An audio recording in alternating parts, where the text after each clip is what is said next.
Every one of our group has had a reaction to spicy foods. Some of us have had a more serious reaction. We're not being mean, we're just while other members have had a more mild reaction.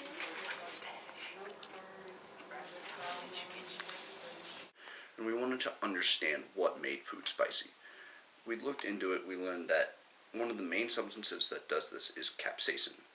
And according to Wikipedia, capsaicin is a neurotoxin.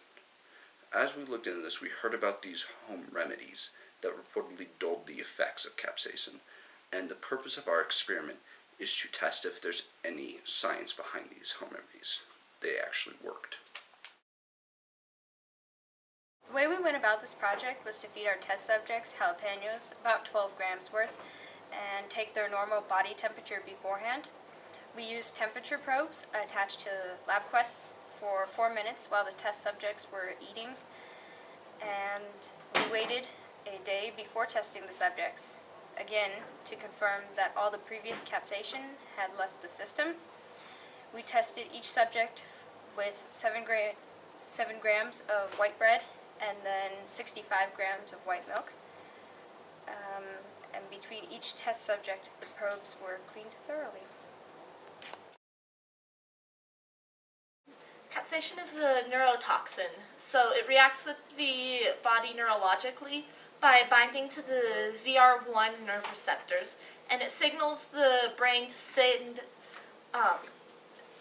to react as though it were an actual burn or abrasion. And so capsaicin does not chemically burn or damage tissue.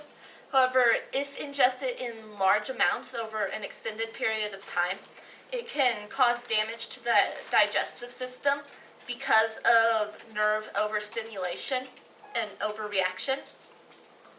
We're searching for a reaction to capsaicin by measuring people's body temperature, and we predict that in response, the brain signals caused by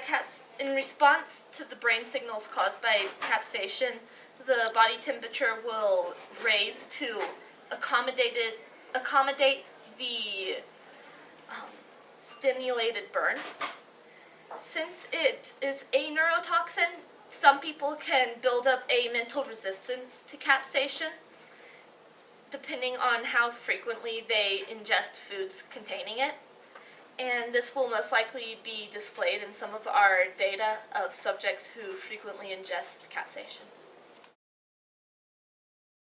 In this experiment, we are also testing for ways to chemically combat the effects of capsaicin.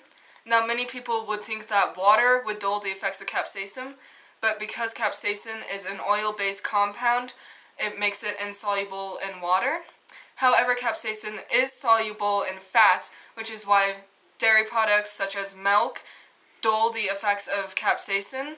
Also, dairy products such as milk coat your throat and break the bonds of capsaicin before it can bind with your pain receptors.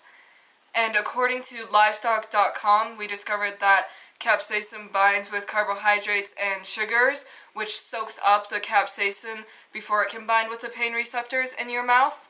And we hope to prove from the test that we did which one is more effective, grains or milk. Okay. On the first day of testing, we introduced a sample of jalapenos to the test subjects with no home remedy included.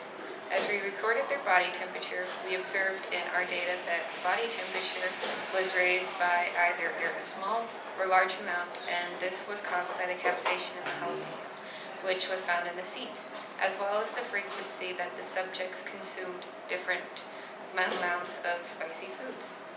The second day of testing, we introduced bread with the jalapenos.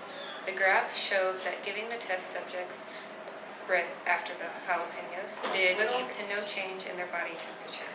On the third day of testing, we introduced milk after the jalapenos to the test subjects.